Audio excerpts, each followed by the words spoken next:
तो आज की कहानी है यूइची की, जो कि सेकंड ईयर का एक स्टूडेंट है। वो आम जिंदगी बिताता है और डेली सुबह उठकर न्यूज़पेपर बेचता है। ऐसा वो इसलिए करता है ताकि वो अपने बेसिक नीड को पूरा कर सके। लेकिन आज यूइची ने जरूरत से ज्यादा काम किया है ताकि वो और भी पैसा कमा सके, क्योंकि उसका जो स्कूल है वो सभी लोगों को स्कूल ट्रिप पे लेके जा रहा है और यहाँ पे यूइची भी जाना चाहता है क्योंकि उसके दोस्त भी वहाँ पे जा रहे हैं। और यहाँ स्कूल में हम उसके सबसे करीबी दोस्तों से मिलते हैं। तो पहले दोस्त का नाम है सीबे, जो बहुत अमीर है, और यहाँ पे वो यूइची को बोलता है कि मैं तुम्हें पैसे दे सकता हूँ ताकि तुम स्कूल ट्रिप पे आ सको। लेकिन ये बात सीहो को अच्छी नहीं लगती। उसको ऐसा लगता है कि यहाँ पे सीबे जो है वो यूइची को अपने मनी पावर दिखाने की कोशिश कर रहा है और उसको ऐसा लग रहा है कि कहीं ना कहीं इससे यूइची बुरा मान जाएगा। तभी बाकी के दो दोस्त यूतोरी और टेंजी भी वहाँ पे आ जाते हैं। वो दोनों यहाँ पे सीहो को शांत कराते हैं और बोलते हैं कि सीबे को माफ कर दो, वो तो कुछ भी बोलता रहता है। तो यहाँ पे जो टेंजी है वो बहुत ज्यादा स्मार्ट है और क्लास में उसकी जो रेपुटेशन है बहुत अच्छी है। तो वहीं पे यूतोरी जो है बहुत ज्यादा शांत रहने वाली लड़की है और उसको पास्ट में बहुत ज्यादा बुली किया गया है। तो देखा जाए तो इन पांचों की बहुत ही गहरी दोस्ती है और यहाँ पे यूइची चाहता है कि ये दोस्ती ऐसी ही बनी रहे।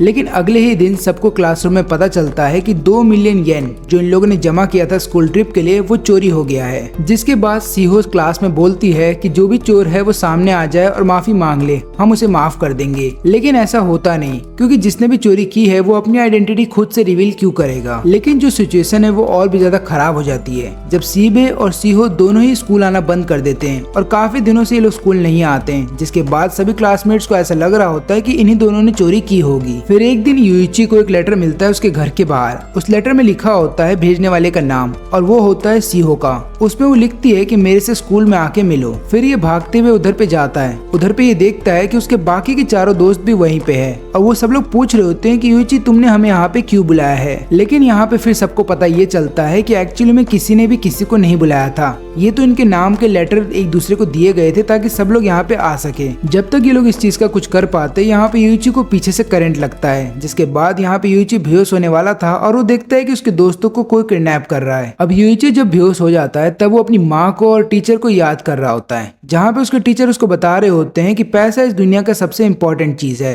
और वहीं पे उसकी माँ उसको बताती है कि दोस्त हैं जो सबसे इम्पोर्टेंट है। अब यहाँ पे यूइची को जब होश आता है तो वो देखता है कि उसको और उसके दोस्तों को एक रूम के अंदर बंद रखा गया है और वहाँ पे एक डॉल उनके सामने आता है और इस डॉल को देखते ही यूतोरी समझ जाती है कि ये डॉल का नाम है मनाबू, क्योंकि ऐसा ही एक कैरेक्टर बहुत पहले एनिमेटेड शो में आता था। तभी मनाबू इनको बताता है कि आप सभी लोग पार्टिसिपेट करने वाले हैं एक गेम में और अगर आप गेम जीत जाते हैं तो पर राउंड आपको 2 मिलियन येन दिए जाएंगे और अगर आप ये गेम कंप्लीट करते हैं तो आपको टोटल 20 मिलियन येन दिए जाएंगे और इन्हीं पैसों से तुम्हें अपना कर्जा चुकाना होगा। तब यूइची बोलता है कि हमने तो तुमसे कोई कर्जा नहीं लिया, तो हम ये गेम क्यों खेले। तब मनाबू बताता है कि तुमने नहीं लिया, लेकिन तुम पांचों में से किसी एक ने 20 मिलियन येन लेके रखा है हमसे कर्ज और वो तुम्हें चुकाना होगा। तब यहाँ पे तेंजी बोलता है कि पहली बात तो ये कि तुमने हमें किडनैप कर लिया है, जिसके बाद हम तुम्हारी कंप्लेन कर सकते हैं और ऊपर से तुम्हारे पास क्या एविडेंस है कि हमने तुमसे कोई कर्ज लेके रखा है। तभी मनाबू बताता है कि तुम में से किसी एक ने 2 मिलियन येन पहले डिपॉजिट कर दिए हैं इस गेम को स्टार्ट करने के लिए। और यहाँ पे मनाबू इन सभी लोगों को ये बताने की कोशिश कर रहा होता है कि जिस भी व्यक्ति ने तुम्हें इस गेम के अंदर फंसाया है तुम सबको, उसी ने तुम्हारे स्कूल के पैसों को भी चुराया है। इसके बाद मनाबू बताता है कि तुम लोग चाहो तो गेम से बाहर जा सकते हो,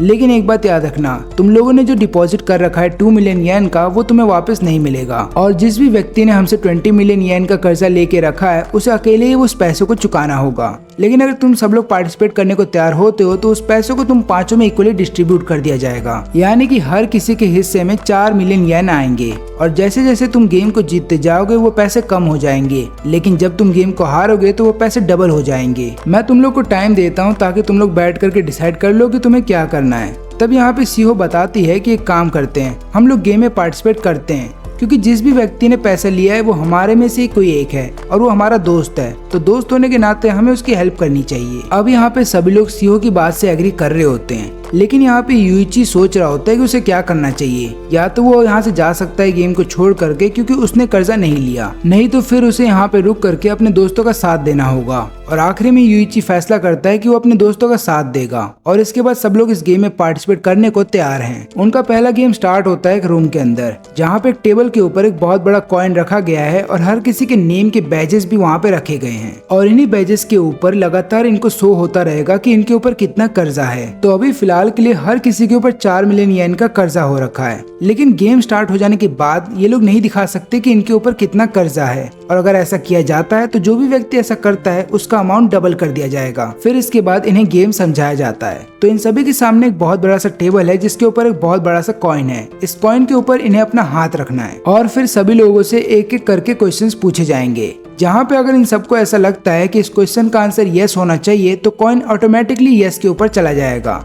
लेकिन अगर इनमें से किसी एक को भी ऐसा लगता है कि इस क्वेश्चन का आंसर नो होगा तो कॉइन नो के ऊपर चला जाएगा। और ये जो गेम है ये टेस्ट करेगा कि इनके अंदर कितनी यूनिटी है, और ऊपर से गेम के दौरान इनमें से कोई भी किसी से बात नहीं कर सकता, लेकिन जो क्वेश्चन पढ़ रहा है केवल वही अपना मुंह खोलेगा। और अगर इस रूल को तोड़ा गया तो तुम्हारा जो डेब्ट है उसको फिर से 2 गुना बढ़ा दिया जाएगा। और आखिरी का जो रूल है वो इन लोगों को एक वार्निंग के तौर पे दिया जाता है कि इस गेम के खत्म हो जाने के बाद जिसका सबसे कम स्कोर आएगा उस व्यक्ति के कर्जे में बाकी सबका कर्जा भी जोड़ दिया जाएगा। और गेम स्टार्ट होने से पहले इन लोगों को बताया जाता है कि इस गेम को अगर जीतना है तो अपनी यूनिटी बना के रखना। और इसी के साथ गेम स्टार्ट हो जाता है, जहाँ पे सीबे को बोला जाता है सबसे पहला क्वेश्चन पढ़ने के लिए। सीबे बोलता है कि क्या माउंट फूजी जापान का सबसे बड़ा माउंटेन है। क्वेश्चन बहुत ही सिंपल है और यहाँ पे सबको लगता है कि कॉइन यस की तरफ जाएगा, लेकिन सब लोग इस बात से हैरान हो जाते हैं जब कॉइन नो की तरफ चला जाता है, जिसकी वजह से इन लोगों का जो चांस होता है अपने कर्जे को कम करना वो और भी कम हो जाता है। और इसी दौरान हम देखते हैं कि यहाँ पे सीहो कुछ बोलना चाहती थी, लेकिन यहाँ पे यूची और टेंजी उसे मना करते हैं ऐसा करने से, क्योंकि अगर उसने ऐसा किया तो वो रूल को तोड़ देगी। फिर सेकंड क्वेश्चन पूछा जाता है सीहो के द्वारा, जो कि बहुत ही इजी क्वेश्चन था और हर किसी को लगता है कि इसका आंसर यस होगा, लेकिन तभी कॉइन नो की तरफ चला जाता है। और इस राउंड के बाद ये बात कंफर्म हो जाती है कि इनके बीच में कोई एक ऐसा है जो इन्हें धोखा दे रहा है। और यहाँ पे यूची को ऐसा लगता है कि सीबे वो व्यक्ति है जो इन्हें धोखा दे रहा है। अब ऐसा उसको इसलिए लगता है क्योंकि कुछ दिनों पहले सीबे जा करके सीओ से मिलता है और उसे प्रपोज करने की कोशिश कर रहा था, लेकिन सीओ इसके लिए मना कर देती है और जब वो जबरदस्ती करता है तो उसे पंच मारती है, जिसके बाद वो उससे बात करना बंद कर देती है। और सीबे फिर लगातार हर किसी को बोल रहा होता है कि प्लीज जा करके सीओ को मनाओ, लेकिन कोई भी ऐसा कर नहीं रहा था। लेकिन आखिरी में फिर यूची जाता है सीओ के पास और फिर यहाँ पे सीबे की तरफ से बात करता है, लेकिन आखिरी में फिर सीओ मान जाती है और वो उससे बात करने लगती है। लेकिन यहाँ पे यूची को ऐसा लग रहा होता है कि कहीं यही तो कारण नहीं कि सीबे यहाँ पे सबको धोखा दे रहा है और यहाँ पे वो अपना बदला लेना चाहता है। और यहाँ पे गेम में अब तीसरा क्वेश्चन पूछा जाता है टेंजी के द्वारा, और ये क्वेश्चन भी बहुत सिंपल होता है और उसका आंसर भी यस होना था, लेकिन कॉइन नो की तरफ चला जाता है। अब यहाँ पे चौथा क्वेश्चन पढ़ा जाने वाला था यूची के द्वारा, लेकिन यूची देख करके हैरान था कि उसके कार्ड में लिखा हुआ था कि तुम्हें कोई भी क्वेश्चन नहीं दिया जाएगा, तुम चाहो तो खुद का कोई भी क्वेश्चन बना सकते हो। लेकिन तभी यूची का ध्यान जाता है इंस्ट्रक्शंस के ऊपर, जो कि इस पेज के नीचे लिखे हुए थे, जहाँ पे ये लिखा हुआ था कि जो भी तुम क्वेश्चन पूछोगे अगर उसका आंसर यस निकलता है तो ग्रुप जीत जाएगा, लेकिन अगर सबने आंसर का क्वेश्चन गलत दिया तो तुम्हारा जो कर्जा है वो आधा कर दिया जाएगा। और यहाँ पे यूची समझ जाता है कि उसके जो तीनों दोस्त हैं जिन्होंने स्टार्टिंग के 3 क्वेश्चन पूछे थे उन्हें भी ये बात पता थी, और इसीलिए इतने इजी क्वेश्चंस का भी उन्होंने गलत आंसर दिया ताकि उनका जो कर्जा है वो आधा हो जाए। यहाँ पे यूची भी सोच रहा होता है कि उसे भी यहाँ पे सेल्फिश हो जाना चाहिए और इसको जानबूझ के आंसर को नो की तरफ ले जाना चाहिए ताकि उसका जो कर्जा है वो आधा हो जाए। लेकिन फिर उसको फिक्र होने लगती है यूतोरी की, क्योंकि आखिरी क्वेश्चन यूतोरी के द्वारा पूछा जाएगा और उसको ये बात पता है कि यूतोरी सबसे कमजोर है, और जब यूतोरी क्वेश्चन पूछेगी तो सब लोग जानबूझ के उस क्वेश्चन का सही आंसर देंगे। ऐसा करने से यूतोरी वो राउंड जीत तो जाएगी, लेकिन उसका कर्जा आधा नहीं होगा। और जब ये गेम खत्म हो जाएगा तो यूतोरी का रैंक सबसे कम निकलेगा, क्योंकि यूतोरी के पास 4 मिलियन का कर्जा होगा और वहीं पे सबके पास 2 मिलियन का कर्जा होगा, यानी कि यूतोरी का रैंक सबसे कम होगा और उसके बाद यूतोरी के ऊपर बाकी सबका कर्जा भी डाल दिया जाएगा। लेकिन यहाँ पे यूची फेयर खेलना चाहता था और वो चाहता था कि यहाँ पे यूतोरी की मदद करना, इसलिए वो बहुत ही इजी क्वेश्चन पूछता है ताकि इसका आंसर यस निकले।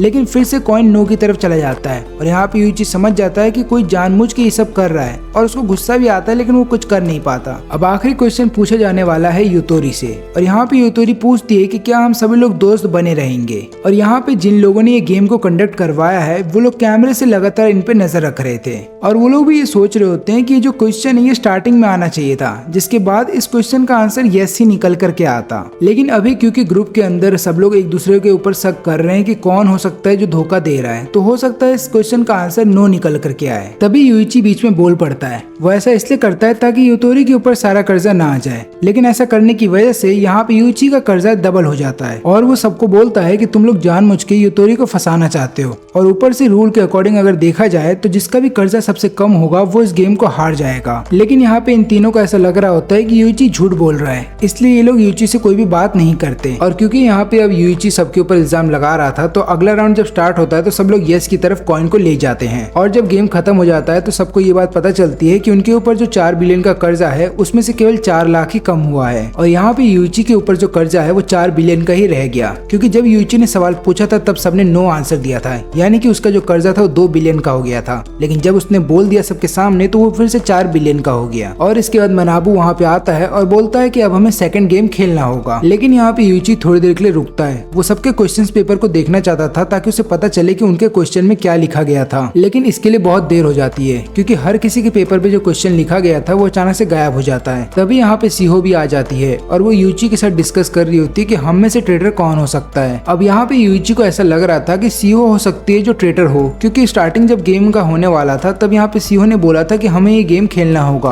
और उसने एक बार भी ये नहीं सोचा कि हम में से कौन ऐसा हो सकता है जिसने की स्कूल ट्रिप के 2 मिलियन येन चुराए हैं और ऊपर से इन लोगों से कर्जा लेके रखा है। लेकिन यहाँ पे सबसे अजीब बात ये होती है कि जब सीहो यहाँ पे यूइची के पास आती है तो वो ये बताती है यूइची को कि मैं तुम्हें पसंद करती हूँ। और ऊपर से वो ये भी रिवील करती है कि जब पहले राउंड का क्वेश्चन पूछा गया था तो मैं वहाँ पे बोलने वाली थी, जिसकी वजह से मेरे ऊपर भी पेनल्टी डाल दी गई है और मेरा भी जो डेब्ट है वो बढ़ गया है। और यहाँ पे इन दोनों की बात टेंजी सुन लेता है, लेकिन यहाँ के जो ऑर्गेनाइजर्स होते हैं उन्हें ये बात पता चल जाती है कि यूइची बहुत ज्यादा स्मार्ट है और खासकर जब बात पैसों की आए तो यूइची को कोई नहीं हरा सकता। लेकिन इन लोगों को ऐसा लग रहा होता है कि इतना ज्यादा शार्प माइंडेड भी काफी नहीं होगा यहाँ पे हर गेम जीतने के लिए। और इन 5 दोस्तों में से कोई एक ऐसा है जो इनकी फ्रेंडशिप को तोड़ना चाहता है। अब यहाँ पे जब अगला गेम स्टार्ट होने वाला होता है तो इन्हें बताया जाता है कि इस गेम को कुछ ऑडियंस देखेंगे, वो भी ऊपर से। और ऊपर से इस गेम में तुम्हें अपनी दोस्तों की इंसल्ट करनी है। लेकिन अभी भी इन लोगों को समझ में नहीं आ रहा होता है, तो मनाबू फिर इन्हें आराम से समझाता है। तो देखो, तुम्हें इस रूम के अंदर जाना है बारी बारी से। फिर उसके अंदर जाने के बाद एक कागज के टुकड़े के ऊपर तुम्हें अपनी दोस्त के बारे में कुछ बुरी चीजें लिखनी है और उसको एक बॉक्स के अंदर रख देना है। फिर मैं जाऊंगा उस रूम के अंदर और उस बॉक्स के अंदर से उस कागज के टुकड़े को लेकर के आऊंगा और बाद में जो भी तुमने लिखा है वो मैं सबके सामने पढ़ के सुनाऊंगा। फिर उसके बाद जो ऑडियंस है वो वोट करेगी कि तुम में से किसको कितना ज्यादा आगे बढ़ना चाहिए, और जो भी तुम में से सबसे पहले फिनिश लाइन को पार कर जाएगा उसके ऊपर सारा कर्जा आ जाएगा और बाकी के चारों को एलिमिनेट कर दिया जाएगा। लेकिन अगर तुम में से कोई भी किसी के बारे में कुछ भी नहीं लिखता है और ऑडियंस तुम्हें वोट नहीं देती है तो इसकी वजह से तुम लोग हर बार एक स्टेप आगे बढ़ोगे, यानी कि तुम सब लोग एक साथ मिल करके फिनिशिंग लाइन को पार कर जाओगे और फिर तुम्हें अगला थर्ड गेम खेलना होगा। और आखिरी में मनाबू इन सबको एक वार्निंग देता है कि तुम में से जो भी ट्रेटर है वो ऐसा चाहेगा नहीं कि तुम सब लोग एक साथ फिनिशिंग लाइन को पार करो। यहाँ पे जैसे ही गेम स्टार्ट हो जाता है तो पहले 2 राउंड में कोई भी किसी के बारे में कुछ भी नहीं लिखता और इसकी वजह से सब लोग एक साथ 2 स्टेप आगे बढ़ जाते हैं। लेकिन ऐसा करने की वजह से हर बार जब भी लोग एक स्टेप आगे लेंगे इनके हर एक स्टेप के ऊपर एक कंडीशन आ जाएगा, जिसकी वजह से इनका कर्जा धीरे धीरे बढ़ता जाएगा। तभी मनाबू एक नया रूल लेकर के आता है कि ये जितना भी कर्जा तुम्हारे ऊपर एक एक स्टेप को बढ़ने के बाद आ रहा है, ये सारा कर्जा उस व्यक्ति के ऊपर ट्रांसफर कर दिया जाएगा जो फिनिश लाइन को सबसे पहले पार करेगा। और इसकी वजह से तीसरा राउंड कम्प्लीटली चेंज हो जाता है, जहाँ पे सीहो के बारे में किसी ने कोई बुरी चीज लिखी थी। लिखा यह गया था कि सीहो यूइची को लाइक करती है और उसने टेंजी को भी डेट किया है। और ये चीज देख करके ऑर्गेनाइजर समझ जाते हैं कि एक लव ट्रायंगल फ्रेंडशिप को जल्दी तोड़ देता है और इसकी वजह से अब सीहो को 5 स्टेप आगे बढ़ना होगा और बाकी सब केवल 1 स्टेप आगे बढ़ेंगे। अब इसके बाद यहाँ पे सीबे जाता है यूइची के पास और बोलता है कि अगर सीहो तुम्हें लाइक करती थी तो तुम्हें अपने तक ही बात रखनी थी, तुम्हें सबको ये बात नहीं बतानी चाहिए थी। लेकिन यहाँ पे टेंजी फिर सीबे से बोलता है कि तुम इतना गुस्सा क्यों कर रहे हो, जबकि उसका एक्स बॉयफ्रेंड तो मैं रह चुका हूँ। फिर सीहो सबको समझाती है कि एक्चुअली मैं टेंजी को इसलिए डेट कर रही थी क्योंकि हमारे फादर ऐसा चाहते थे। वो दोनों एक दूसरे को जानते थे और वो लोग चाहते थे कि उनके बच्चे भी एक दूसरे से बड़े होकर शादी कर ले। लेकिन मैं टेंजी को प्यार नहीं करती और मैंने उसको ये बात पहले ही बता दी थी, इसलिए अब हम दोनों एक दूसरे को डेट नहीं करते हैं। अब ये बात पूरी तरह से सच नहीं है क्योंकि यहाँ पे जो टेंजी है उसके मन में फीलिंग्स है सीहो को लेकर के, और ये बात हमें तब पता चलती है जब यहाँ पे सीबे जो है वो सीहो को डांट रहा था। तब टेंजी गुस्से में आ जाता है और उल्टा लड़ पड़ता है सीबे से और फिर दोनों एक दूसरे पे इल्जाम लगाने लगते हैं कि तुमने ही सीहो के बारे में ये चीजें लिखी होंगी। और यहाँ पे क्योंकि टेंजी स्मार्ट है तो यहाँ पे सीबे से ये बोलता है कि तुमने जानबूझ के रूमर फैलाया है क्योंकि तुम देखना चाहते थे कि यहाँ पे सीहो एक्चुअली में किससे प्यार करती है। और ऊपर से मैं तो ऐसा काम करूंगा ही नहीं, क्योंकि मुझे पता है कि अगर मैंने ऐसा कुछ भी लिखा तो हर कोई मुझे ही दोषी मानेगा। और ऊपर से मुझे भी ये बात पता है कि तुम्हारे मन में भी सीहो को लेकर के फीलिंग्स हैं। दोनों ही आपस में और लड़ते इससे पहले कि यूइची बीच में आ जाता है। वो बोलता है कि तुम दोनों आपस में लड़ना बंद करो, यहाँ पे सीहो की फीलिंग्स को भी समझो, और अगर तुम्हें सही में सीहो की इतनी फिक्र है तो आपस में लड़ना बंद करो और यहाँ पे सोचो कि हमें आगे क्या करना है। वहीं पे दूसरी तरफ यूतोरी को जलन हो रही होती है सीहो से, क्योंकि वो देख रही थी कि कैसे तीनों लड़के यहाँ पे सीहो के लिए लड़ रहे हैं और कोई भी उसके लिए कुछ नहीं बोल रहा, यानी कि किसी को भी उसके अंदर इंटरेस्ट नहीं है। इसके बाद चौथा राउंड स्टार्ट हो जाता है और जब चौथा राउंड खत्म होता है तो यहाँ पे मनाबू को 3 पेपर मिलते हैं, यानी कि 3 लोगों के बारे में कुछ चीजें लिखी गई हैं। यहाँ पे सीहो के बारे में भी एक चीज लिखी गई थी कि सीहो ने प्लास्टिक सर्जरी कराया है, और इसके बाद फिर से सीहो काफी सारे स्टेप्स को छोड़ करके आगे बढ़ जाती है। और यहाँ पे यूइची और सीबे जो है वो एक एक स्टेप आगे बढ़ते हैं। अब गेम जैसे जैसे आगे बढ़ता है हर किसी के बारे में कोई ना कोई सीक्रेट पता चल रहा होता है, और यहाँ पे इनकी जो फ्रेंडशिप है वो धीरे धीरे टूट रही होती है। अब यहाँ पे सबसे डार्क सीक्रेट पता चलता है यूतोरी के बारे में। सबको ये बात पता चलती है कि यूतोरी ने शुगर बेबी का काम किया है, और ये बात सुनते ही यूतोरी रोने लगती है, क्योंकि उसने ये डार्क सीक्रेट आज तक किसी को नहीं बताया था। लेकिन यूतोरी इसका इल्जाम डाल रही होती है सीहो के ऊपर, क्योंकि उसने ये बात सीहो को बताई थी और उसने वादा किया था कि वो किसी को नहीं बताएगी, लेकिन सीहो ने ये बात सबको बता दी। वहीं पे दूसरी तरफ सीबे इस बात पे लगातार कमेंट करने लगता है और यूतोरी के पास्ट को लेकर के गलत गलत चीजें बोल रहा होता है। तो टेंजी को आ जाता है गुस्सा और वो एक पंच मारता है, और फिर वो यूइची को बोलता है कि तुम जाओ और यूतोरी को संभालो। फिर इसके बाद काफी सारे राउंड कंप्लीट हो जाते हैं और अब हम देखने को मिलता है कि यहाँ पे टेंजी है जो सबसे पीछे चल रहा है। मनाबू एक बार फिर से इन सब लोगों को रूल समझाता है, लेकिन ऐसा लग रहा है कि अब कोई भी रूल में इंटरेस्टेड नहीं है और किसी को भी अपने कर्जे से कोई फर्क नहीं पड़ता, क्योंकि ये लोग एक ऐसे मोड़ पे आ गए हैं जहाँ पे इनकी फ्रेंडशिप अब टूटने वाली है। फिर यूतोरी अपने पास्ट के बारे में बताती है। वो बोलती है कि मुझे काफी ज्यादा बुली किया जाता था और कोई भी टीचर मेरी मदद नहीं करता था, और जो लोग मुझे बुली करते थे उन लोगों से बचने के लिए मैं उन्हें पैसे दिया करती थी। अब लगातार तो मैं पैसे जमा नहीं कर पाती थी अपने घर से, तो पैसे जमा करने के लिए मैं शुगर बेबी का काम करने लगी। फिर मेरे को एक अमीर बुढ़ा मिल गया जिसके साथ स्टार्टिंग में तो मैं खाना खाया करती थी, बाद में आगे चल करके वो मेरी फोटो लेने लगा, लेकिन जब वो बात आगे बढ़ गई और उसने मेरे साथ फिजिकल होने की कोशिश की तो मैं वहाँ से भाग आई। मेरा यकीन करो मैंने इसके अलावा कुछ भी नहीं किया। लेकिन जो ऑडियंस थे वो लोग यूतोरी की बात पे यकीन नहीं करते, तो यूतोरी लगातार बोल रही होती है यूइची से कि तुम मेरा यकीन करो, क्योंकि यहाँ पे यूतोरी चाहती थी कि यूइची बस उस पे बिलीव करे, बाकी कोई करे या ना करे उसको इससे कोई फर्क नहीं पड़ता। अब यहाँ पे यूइची सोच रहा होता है कि उसे क्या करना चाहिए, क्योंकि अगर उसने यूतोरी का साथ यहाँ पे छोड़ दिया तो वो अकेले पड़ जाएगी। और यहाँ पे जो ऑर्गेनाइजर्स होते हैं वो लोग आपस में बात कर रहे होते हैं कि ह्यूमंस की सबसे घटिया चीज यही होती है, उनका खुद का अगर डार्क सीक्रेट किसी को नहीं पता चला है तो उनको ऐसा लगता है कि वो लोग सबसे ज्यादा प्योर हैं, और वो लोग ऐसे लोगों को डांट सकते हैं जिनका सीक्रेट सबको पता चल गया है। फिर इसके बाद यूइची यूतोरी से बोलता है कि मैं तुम्हारे पास्ट को एक्सेप्ट करता हूँ और मैं वादा करता हूँ कि मैं तुम्हारा साथ नहीं छोड़ूंगा। इसके बाद यूइची यहाँ पे यूतोरी के कान में कुछ बोलता है, लेकिन वो किसी को सुनाई नहीं देता और उसको बोलता है कि मुझ पर ट्रस्ट करो। लेकिन यहाँ पे जो ऑर्गेनाइजर्स हैं उनको ये लगता है कि अगर यहाँ पे यूइची यूतोरी को माफ कर दे रहा है तो इसका मतलब यूइची का भी एक पास्ट है जो उसने किसी को नहीं बताया। लेकिन यहाँ पे जो यूतोरी है वो लगातार यूइची से बोलती है कि मुझे कहीं दूर लेके चलो, मुझे सीहो के पास नहीं रहना। अब यहाँ पे सीहो बताती है कि मुझे उसकी स्टोरी के बारे में इसलिए पता है क्योंकि मैंने यूतोरी की मदद की थी जब काफी सारे लोग उसको एक जगह घेर के खड़े थे और मैंने उसको वहां से बचाया था, और तब उसने मुझे अपने पास्ट के बारे में बताया था, लेकिन मैंने उसको वादा किया था कि मैं उसके पास्ट के बारे में किसी को नहीं बताऊंगी। अब यहाँ पे ऑर्गेनाइजर्स समझ जाते हैं कि जो ट्रेटर इनके बीच में रह रहा है उसको पैसे से कोई मतलब नहीं। इसका मतलब ये है कि वो चाहता था कि सब लोग अलग अलग हो जाएं और वैसा ही हो रहा है। अब हमें एक फ्लैशबैक दिखाया जाता है जहाँ पे जो कल्प्रेट है वो इन्हीं का दोस्त है। वो जा रहा होता है यहाँ पे 2 मिलियन येन चुराने के लिए जो इन लोगों ने स्कूल ट्रिप के लिए बचा के रखे थे, और तभी ये यूतोरी से टकरा जाता है जहाँ पे इसके आंख के नीचे हल्का सा चोट लग जाता है और वहाँ पे एक स्कार बन जाता है। इस व्यक्ति को ये बात भी पता होती है कि सीहो ने प्लास्टिक सर्जरी क्यों करवाया था, क्योंकि सीहो के चेहरे पे एक निशान आ गया था जब वो बचपन में छोटी थी, और यही कारण था कि उसने आगे चल करके प्लास्टिक सर्जरी करवाई थी। और इसी ने यूतोरी का सीक्रेट सबको बताया था, क्योंकि यहाँ पे इसने सीहो को एक कीचेन दे रखा था जिसके अंदर एक माइक लगा था, लेकिन ये बात सीहो को नहीं पता थी, और सीहो जिसके साथ भी बात करती और किससे क्या बात करती ये सारी चीजें इसको पता चलती। और ये कोई और नहीं बल्कि टेंजी है, क्योंकि यहाँ पे इसके भी आंख के नीचे चोट लगी हुई है, और टेंजी ने ऐसा इसलिए किया था ताकि वो सीहो को सबसे अलग कर दे और उसके बाद सीहो उसकी लाइफ में वापस आ जाए। यहाँ पे सीहो लगातार टेंजी को समझा रही होती है कि उसने यूतोरी का सीक्रेट सबको नहीं बताया, और यहाँ पे टेंजी ऐसा नाटक कर रहा होता है कि हाँ मैं तुम्हारी बात पे यकीन करता हूँ, क्योंकि टेंजी ही था जिसने हर किसी को धोखा दिया है। और अब तक टोटल 5 सीक्रेट हैं जो पता चले हैं हर किसी के बारे में, उसमें से 3 टेंजी ने खुद लिखे हैं। और यहाँ पे अब यूतोरी सीहो के ऊपर ट्रस्ट नहीं करती, तो अब टेंजी सोचती सोचता है कि उसको सीहो के साथ भी यही करना चाहिए, यानी कि उस सीहो को इस बात पे यकीन दिलाएगा कि यूतोरी ने खुद ही अपना सीक्रेट सबके सामने रिवील किया ताकि वो तुमको दिखा सके कि तुम सबसे बुरी हो और बाद में यूची के करीब चली जाए। टेंजी को ये बात भी पता होती है कि यहाँ पे यूची जो है वो यूतोरी का साथ ही देगा जब उसका सीक्रेट सबके सामने आ जाएगा, तब वो ये मौका देख करके सीहो के और भी करीब जाने की कोशिश करेगा। तभी मानाबू बोलता है कि हमें गेम को कंटिन्यू करना चाहिए और यहाँ पे यूची फिर टेंजी से बोलता है कि तुम जाओ इस बार पहले। टेंजी को ये बात पता होती है कि वो सबसे आखिरी में है और अगर वो लगातार आखिरी में रहेगा तो हर किसी को उसी पे शक होगा, तो वो अपने ही बारे में कुछ डार्क सीक्रेट्स यहाँ पे लिख देता है नोट के ऊपर ताकि किसी को भी उस पे शक ना हो। जब टेंजी वापस आता है तो वो देखता है कि यहाँ पे यूची ने थप्पड़ मार दिया है सीहो को,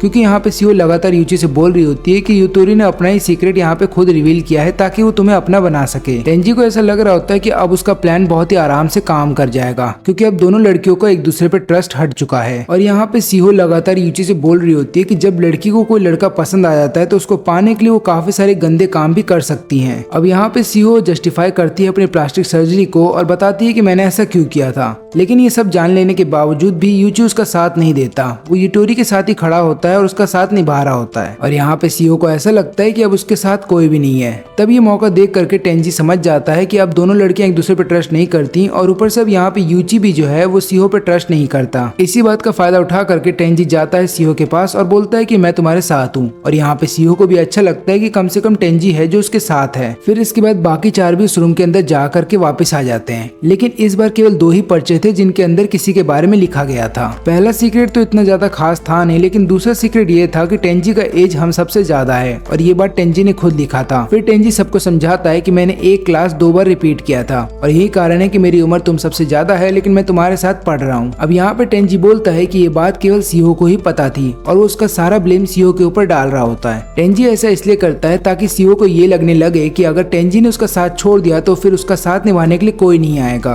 अब इसके बाद सीहो इन सबसे और आगे चली जाती है और यहाँ पे सीहो जब एक और कदम लेती है तो उसको एक नया रिवॉर्ड मिलता है। इस रिवॉर्ड के मिल जाने के बाद सीहो यहाँ पे किसी एक को चुन सकती है जिसका सीक्रेट सबके सामने बताया जाएगा, लेकिन यहाँ पे उस व्यक्ति का सीक्रेट किसी और के द्वारा नहीं बल्कि गेम कंडक्ट करवा रहे लोगों के द्वारा बताया जाएगा और फिर इसके बाद ऑडियंस डिसाइड करेगी कि उस व्यक्ति को माफ करना है या नहीं। अब ये बात सुनते ही टेंजी डर जाता है, क्योंकि यहाँ पे उसको ऐसा लग रहा होता है कि सीहो उसी को चुनेगी, क्योंकि यहाँ पे सीहो केवल उसी को ट्रस्ट करती है और अगर ऐसा हुआ तो सबको पता चल जाएगा कि 2 मिलियन येन किसी और ने नहीं बल्कि टेंजी ने चुराए थे और ऊपर से इन सबको गेम के अंदर भी टेंजी लेकर के आया है। तभी बीच में सीबे आ जाता है और सीहो को बोलता है कि मुझे चुनो। अब यहाँ पे वो ऐसा इसलिए करता है ताकि सीहो के मन में वो अपनी जगह बना सके और यहाँ पे सीहो को इम्प्रेस किया जा सके। फिर गेम के द्वारा ये रिवील किया जाता है कि सीबे के जो फादर है वो बहुत ही करप्ट पर्सन है और ऊपर से उन्होंने काफी सारी लड़कियों के साथ गलत काम भी किए हैं और ऊपर से उन्होंने काफी सारे मर्डर केस को छुपाने की कोशिश की है। अथॉरिटीज ये बात अच्छे से जानते हैं कि कोई भी पेरेंट्स नहीं चाहेंगे कि उनका बच्चा किसी क्रिमिनल के बच्चे के साथ खेले और यहाँ पे ऐसा ही होगा। इसका मतलब ये कि अब कोई भी सीबे का साथ नहीं देना चाहेगा। अब टेंजी इस बात का फायदा उठाता है और सबको बोलने लगता है कि कोई भी सीबे का साथ मत देना, क्योंकि हो सकता है कि सीबे भी एक क्रिमिनल हो लेकिन उसके फादर ने ये बात छुपा दी है और इसके बाद सीबे बहुत अकेला पड़ जाता है। अब कोई भी उसका साथ देने को तैयार नहीं है और यहाँ पे ऑडियंस को भी ये लगता है कि सीबे के बारे में जो चीजें बोली गई हैं वो सही है। फिर इसके बाद सीबे 9 स्टेप्स आगे आ जाता है और यहाँ पे सीहो के बगल में खड़ा हो जाता है। फिर इसके बाद अगला राउंड स्टार्ट होने वाला होता है और यहाँ पे टेंजी सोचता है कि अब वो इस राउंड में सब चीज खत्म कर देगा, लेकिन जैसे ही ये राउंड खत्म होता है तब यहाँ पे मानवू बताता है कि केवल एक ही आदमी के बारे में एक डार्क सीक्रेट लिखा गया है और वो है सीबे के बारे में, जहाँ पे लिखा ये गया है कि सीबे ने एक आदमी का खून कर दिया है। टेंजी भी इस बात से हैरान था क्योंकि उसने ये बात नहीं लिखी थी और वो यही सोच रहा होता है कि ऐसा लिख कौन सकता है। अब यहाँ पे वो ज्यादातर तो कुछ नहीं बोलता क्योंकि उसको ऐसा लगता है कि अगर वो कुछ बोलेगा तो सबसे पहला शक उसी पे चला जाएगा, लेकिन तभी उसकी नजर जाती है यूइची पे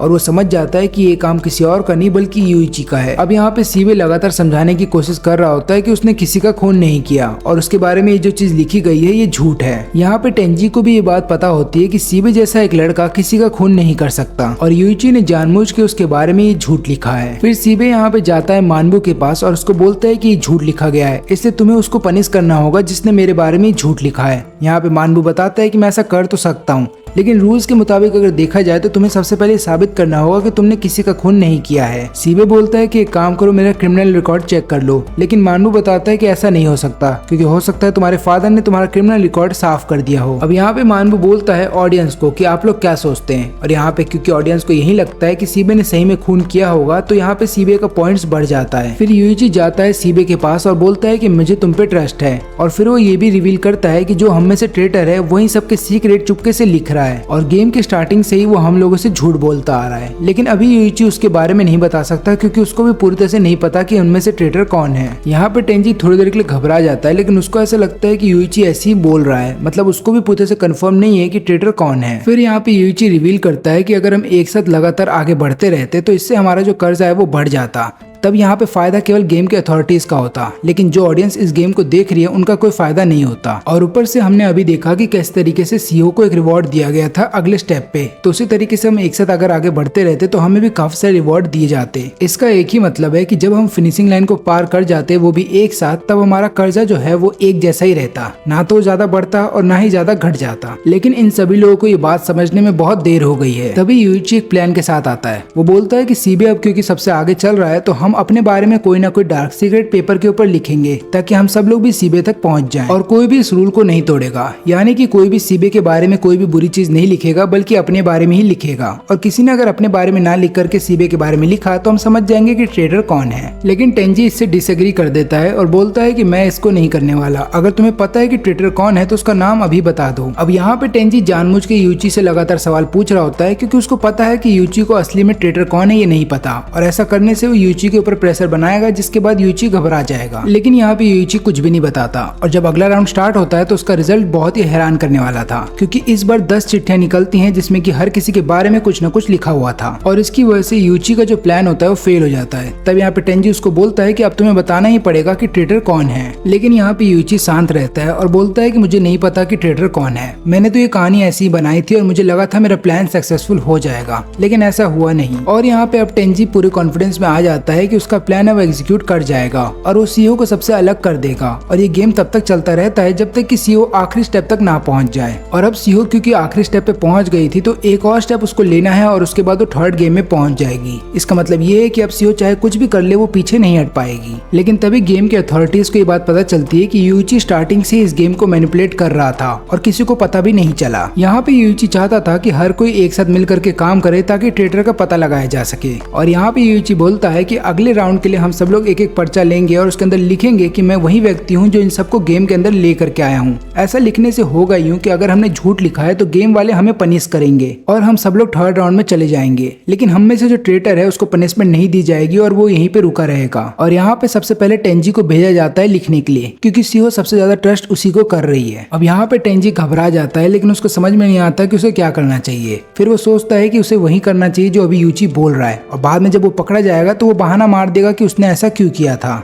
लेकिन जब रिजल्ट आता है तो हर कोई हैरान रहता है, क्योंकि यहाँ पे केवल टेंजी था जिसने कि अपने पेपर पे कुछ लिखा था, बाकी सबने अपना पेपर ब्लैंक छोड़ दिया। फिर इसके बाद टेंजी रोते हुए बहाना मार रहा होता है कि उसने ये सब क्यों किया। लेकिन यहाँ पे यूची बोलता है कि ये बहाने बाद में मारना, पहले ये बताओ कि तुमने क्या क्या किया है। अब यहाँ पे होता यूँ है कि यूची को स्टार्टिंग से ही शक था टेंजी के ऊपर, और गेम स्टार्ट होने से पहले उसने ये देखा कि कौन कौन ट्रस्ट के लायक है, इसलिए उसने बताया कि वो सीईओ के साथ स्टार्टिंग से ही मिलकर के काम कर रहा था। और यहाँ पे जब वो रूम के अंदर गया तो उसने 2 पर्चे निकाले थे, और अथॉरिटीज को उसने ये दिखाने की कोशिश की कि उसने पर्चे के ऊपर कुछ लिखा है, लेकिन एक्चुअली उसने पर्चा ब्लैंक छोड़ दिया था, और सेकंड पर्चे पे उसने कुछ लिखा था जो उसने सीईओ को दे दिया। और यहाँ पे सीईओ ने बिल्कुल वैसा ही किया जैसा उस पर्चे के अंदर लिखा हुआ था। इसकी वजह से हुआ यूँ कि यहाँ पे यूची समझ गया कि सीईओ ट्रस्ट के लायक है। अब जब बात यूतोरी की आती है तो यहाँ पे यूतोरी को भी उसने एक पर्चा दिया था, और उसके अंदर लिखा हुआ था कि सीईओ के साथ लगातार फाइट करते रहो। ऐसा करने से ट्रेटर को ये लगेगा कि जैसा वो चाहता था वैसा ही हो रहा है। और मैंने यहाँ पे सीबे के साथ भी बिल्कुल वैसा ही किया, जिससे कि मैं समझ गया कि ये तीनों भरोसे के लायक हैं। लेकिन जब बात तुम पे आती है तो मुझे डाउट था,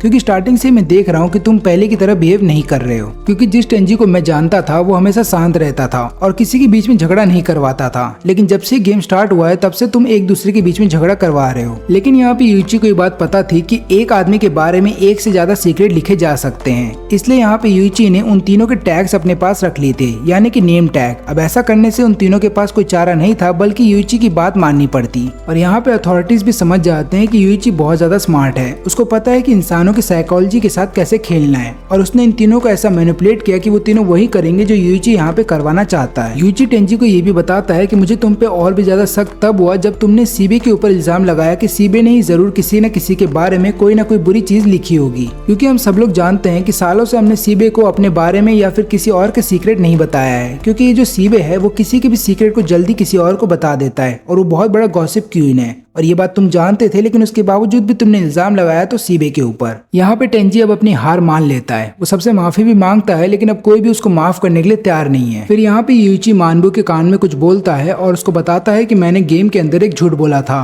और उस पनिशमेंट के तौर पे मैं ये चाहता हूँ कि मुझे थर्ड गेम के अंदर अकेले भेज दिया जाए। फिर ये लोग चेक करते हैं कि यूइची ने जो कहा है वो सही है या फिर गलत, और यहाँ पे वो लोग मान जाते हैं यूइची को थर्ड राउंड में अकेले भेजने के लिए। यूइची बताता है कि मैंने झूठ ये बोला था कि सीबे ने किसी का खून किया है, जबकि उसने नहीं, मैंने 3 लोगों का खून किया है। अथॉरिटीज को भी बात पता चलती है कि हाँ सही में यूइची ने 3 लोगों का खून किया है। यहाँ पे यूइची का प्लान ये था कि वो तीसरे राउंड में अकेले जाएगा और आगे चल करके इन्वेस्टिगेट ये करेगा कि इस गेम के पीछे असल में कौन लोग हैं, और यहाँ पे वो अपने दोस्तों को अपने साथ नहीं ले जाना चाहता था। सभी को यकीन नहीं होता कि यूइची ऐसा कुछ कर सकता है, लेकिन यहाँ पे मनाबू बताता है कि यूइची ने सही में लोगों का खून किया है। सभी लोग झगड़ रहे होते हैं आपस में कि यूइची ऐसा कर सकता है या नहीं, लेकिन यहाँ पे यूइची सोच रहा होता है कि उसकी माँ ने उससे झूठ बोला था कि दोस्ती पैसे से ज्यादा कीमती होती है। लेकिन अब यूइची को ऐसा लगता है कि दोस्ती एक बोझ से ज्यादा नहीं है, और वो तीसरे राउंड में अकेले जाना चाहता था ताकि वो अपने दोस्तों को बचा सके। अब जैसे ही यूइची कूदने वाला था तभी टेंजी बोलता है कि मैंने भी एक झूठ बोला है, मैंने सबके सामने बोला कि मेरे अंदर फीलिंग्स है सीओ को लेकर के, लेकिन ऐसा कुछ भी नहीं है, जबकि मैं यहाँ पे यूइची को चाहता हूँ। फिर इसके बाद वो यूइची को किस करता है और दोनों ही तीसरे राउंड में चले जाते हैं। टेंजी को अलाउ तो कर दिया जाता है तीसरे राउंड के लिए, लेकिन यहाँ पे ये लोग अब टेंजी के ऊपर और भी ज्यादा नजर रखेंगे, क्योंकि इन्हें पता ये चलता है कि टेंजी ये गेम एक बार नहीं बल्कि दूसरी बार खेल रहा है। फिर हमें कई साल पहले का सीन दिखाया जाता है जहाँ पे यूइची की माँ उसको बता रही होती है कि इस दुनिया में सबसे इम्पोर्टेंट तुम्हारे फ्रेंड्स हैं, ना कि पैसे। फिर यूइची अपना सिर हिला करके माँ को बताने की कोशिश कर रहा होता है कि हाँ मैं समझ चुका हूँ,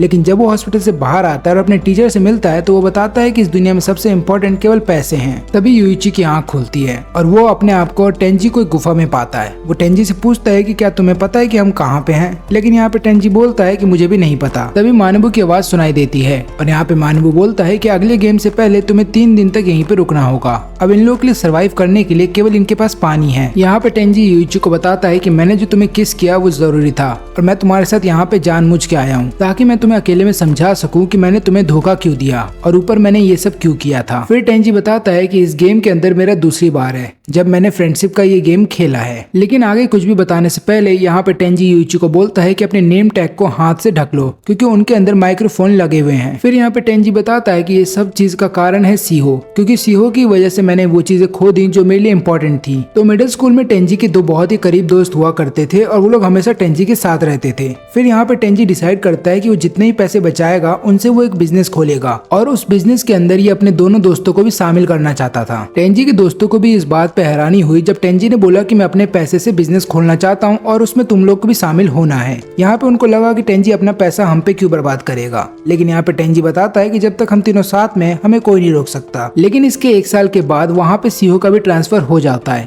और इन लोगों का बिजनेस बहुत ही अच्छा चल रहा था। लेकिन तभी टेंजी के दोनों दोस्त उससे पूछते हैं कि क्या तुम सीहो को डेट कर रहे हो, और यहाँ पे टेंजी उनको सारी बात बता देता है कि कैसे हमारे पेरेंट्स चाहते थे कि हम एक दूसरे से शादी कर ले, लेकिन ऐसा हो नहीं पाया। अब ये सुन लेने के बाद से ही इनके बिजनेस में जितना ही पैसा इन लोगों को मिलता था ये लोग आपस में बांट लिया करते थे और इन लोगों ने डिसाइड किया था कि जब ये लोग हाई स्कूल पहुंच जाएंगे तो ये लोग अपना पैसा डिसाइड करेंगे कहाँ पे इन्वेस्ट करना है, और 20 साल के होने से पहले जिस भी व्यक्ति ने सबसे ज्यादा पैसा बनाया होगा वही कंपनी का प्रेसिडेंट बनेगा। लेकिन चीजें अचानक से बदल जाती हैं जब ये लोग बोलते हैं कि प्रेसिडेंट जो होगा वो जाकर के सीओ को कन्फेस करेगा कि वो उससे प्यार करता है। टेंजी समझ जाता है कि इनकी दोस्ती टूटने वाली है, लेकिन यहाँ पे टेंजी को ऐसा लगता है कि ये सभी काम फ्यूचर में होगा, इसलिए यहाँ पे टेंजी इनको कुछ भी नहीं बोलता। फिर इसके कुछ दिन बाद इन्हें फिर से इसी गेम के अंदर ला करके पटक दिया जाता है और यहाँ पे इन्हें ये बात पता चलती है कि इनमें से किसी एक ने इन लोगों से 10 मिलियन येन का कर्जा लेके रखा है। तीनों ही इस गेम को हार जाते हैं। लेकिन यहाँ पे टेंजी के कंधों के ऊपर 20 मिलियन येन का कर्जा आ जाता है और टेंजी को बोला जाता है कि तुम बाहर जाकर के इस गेम के बारे में किसी को नहीं बताओगे। फिर टेंजी जब अपने दोस्तों से पता करता है तो उसे पता ये चलता है कि उसके एक दोस्त ने 10 मिलियन येन लिए थे ताकि वो सीहो के लिए गिफ्ट खरीद सके। लेकिन यहाँ पे टेंजी ये जान करके भी किसी को कुछ नहीं बता सकता क्योंकि उसको डर था कि गेम कहीं उसकी जान न ले ले। फिर इसके कुछ दिन बाद टेंजी के दोनों दोस्तों ने किसी और जगह एडमिशन ले लिया और दोनों ही सिटी से बाहर चले गए। और यहाँ पे सीहो लगातार और प्रेशर बना रही है टेंजी के ऊपर। आखिरी में टेंजी अपने फादर को सारी बात बता देता है क्योंकि यहाँ पे उसकी लाइफ में केवल एक ही पर्सन इंपॉर्टेंट है और वो उसके फादर हैं। टेंजी के फादर उसकी सारी बात सुनते हैं और उसको बोलते हैं कि तुम चिंता मत करो, तुम थोड़ी देर रिलैक्स करो, अब बाकी का काम मैं देख लूंगा। लेकिन उसी दिन टेंजी को एक खबर पता चलती है कि उसकी फादर की डेथ हो गई है और यहाँ पे पुलिस वाले ये बता रहे होते हैं कि टेंजी के फादर ने सुसाइड किया है। लेकिन यहाँ पे टेंजी को पता है कि उसके फादर ऐसा कुछ भी नहीं कर सकते और घर से जाने से पहले टेंजी के फादर ने बोला था कि मैं सीहो की फैमिली से मिलने जा रहा हूँ। और यहाँ पे टेंजी को ऐसा लग रहा होता है कि उसकी लाइफ में उसके दोस्तों का चले जाना, उसके फादर की डेथ हो जाना, ये सभी चीजें कनेक्टेड है सीहो से और तभी से सीहो के ऊपर लगातार टेंजी ने नजर बना के रखी थी। लेकिन यहाँ पे टेंजी को कुछ भी नहीं मिलता। लेकिन सबसे अजीब बात ये थी कि जब टेंजी लगातार सीहो के बारे में पता लगा रहा था तब उसके घर पे एक लेटर आता है। उसमें लिखा ये गया था कि सीहो के पास से रिलेटेड चीजों को ढूंढना बंद करो, नहीं तो तुम भी गायब हो जाओगे अपने फादर की तरह। और यही वो कारण है जिसकी वजह से मैं तुम सबको इस फ्रेंडशिप गेम के अंदर लेकर के आया था ताकि मैं तुम्हें सीहो की असलियत दिखा सकूं। लेकिन यहाँ पे यूइची की वजह से टेंजी का प्लान फेल हो जाता है। लेकिन अभी भी टेंजी को ऐसा लगता है कि सीहो कुछ तो ऐसा छुपा रही है जो उसको पता है। अब इनके ऊपर जो कर्जा है वो टोटल 10.8 मिलियन का है। लेकिन यहाँ पे यूइची बोलता है कि जितनी इन्फॉर्मेशन मैंने गैदर की है उसके अकॉर्डिंग हमारे ऊपर टोटल 18.8 मिलियन येन का कर्जा होना चाहिए। इसका मतलब ये है कि किसी ने अपने अमाउंट के साथ छेड़छाड़ की है। अब यहाँ पे यूइची को समझ में नहीं आ रहा था कि टेंजी को कैसे पता चल गया कि हम सबका 18.8 मिलियन येन का कर्जा होना चाहिए। ये लोग फिर से अपना सारा डेब्ट जो है कैलकुलेट करने लगते हैं और इन्हें पता चलता है कि इतना सारा कैलकुलेशन करने के बाद वो भी सेकंड गेम के बाद भी 4 मिलियन येन कम पड़ रहे हैं, यानी कि अभी भी किसी ने हमसे झूठ बोला है। फिर टेंजी बताता है कि हो सकता है सीहो ने हमसे झूठ बोला हो, उसके ऊपर जो कर्जा है वो ज्यादा है लेकिन उसने हमें कम बताया। यूइची बोलता है कि अगर सीहो ने मुझसे झूठ बोला है तो वो पक्की एक प्रोफेशनल लायर है। लेकिन यहाँ पे यूइची अभी भी टेंजी पे यकीन नहीं कर सकता, वो भी खासकर सेकंड गेम के बाद। यहाँ पे यूइची को ऐसा लगता है कि उसके दोस्तों का जो ग्रुप है वो कुछ नहीं बस एक स्ट्रेंजर्स का ग्रुप है क्योंकि कोई भी किसी के बारे में कुछ भी नहीं जानता। और यहाँ पे टेंजी भी बोलता है कि मुझे भी तुम्हारे बारे में ये बात नहीं पता थी कि तुमने किसी का खून किया है, लेकिन मैं यहाँ पे तुम्हारा पीछा इसलिए कर रहा हूँ क्योंकि मुझे अपने फादर का बदला लेना है और मैंने देखा है कि तुम कितने ज्यादा स्मार्ट हो क्योंकि सेकंड गेम में स्टार्टिंग से ही तुम पूरा गेम कंट्रोल कर रहे थे। और फिर यूइची को भरोसा दिलाने के लिए टेंजी यहाँ पे अपना नेम टैग दिखा देता है। वो दिखाता है कि उसके ऊपर कितना कर्जा है, लेकिन क्योंकि उसने अपना नेम टैग दिखा दिया तो उसको पनिशमेंट के तौर पे उसका कर्जा डबल हो जाता है। फिर यहाँ पे टेंजी झुकते हुए माफी भी मांगता है यूइची से और बोलता है कि प्लीज मेरा इस्तेमाल करो लेकिन मुझे किसी तरीके से अपने साथ रखो।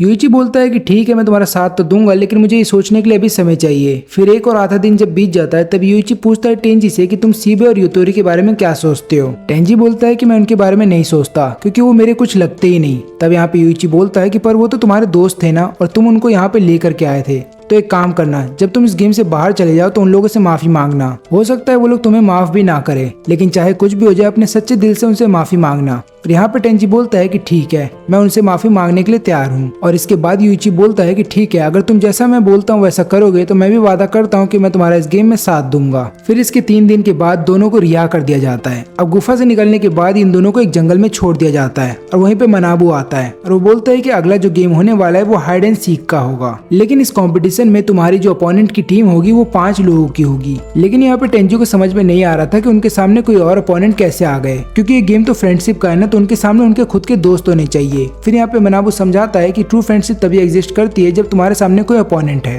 एग्जाम्पल के तौर पे जैसे कि तुम्हारा कोई दोस्त है लेकिन वो तुम्हें धोखा दे रहा है और तुम सामने वाली अपोनेंट की टीम को देखते हो कि वो लोग 5 जन हैं लेकिन एक साथ मिलकर रह रहे हैं, तब तुम्हारे मन में जलन होगी और आगे चल करके तुम अपने दोस्त पे कभी ट्रस्ट नहीं करोगे। और इस गेम का मेन मकसद भी यही है। इस गेम के अंदर ये देखा जाएगा कि तुम अपने दोस्त पे कितना ज्यादा ट्रस्ट करते हो, चाहे कुछ भी हो जाए तुम्हें अपना ट्रस्ट नहीं खोना है। तो गेम बहुत ही सिंपल है, तुम दोनों टीम में से कोई भी एक प्लेयर जा करके छुप जाएगा और उसको ढूंढने की जिम्मेदारी अपोनेंट की टीम की होगी। और यहाँ पे उस टीम के पास डिसएडवांटेज होगा जिसके पास कम प्लेयर्स हैं, लेकिन जिस टीम के पास ज्यादा प्लेयर्स हैं उनके पास एडवांटेज रहेगा। मनाबू एक और नया रूल इंट्रोड्यूस करता है जहाँ पे बोलता है कि कोई भी टीम का प्लेयर चाहे तो अपने अपोनेंट की टीम के साथ जा करके जुड़ सकता है और यहाँ पे जो भी प्लेयर दूसरी टीम में जा करके शामिल होगा उसका जितना भी कर्ज आए वो भी खत्म हो जाएगा।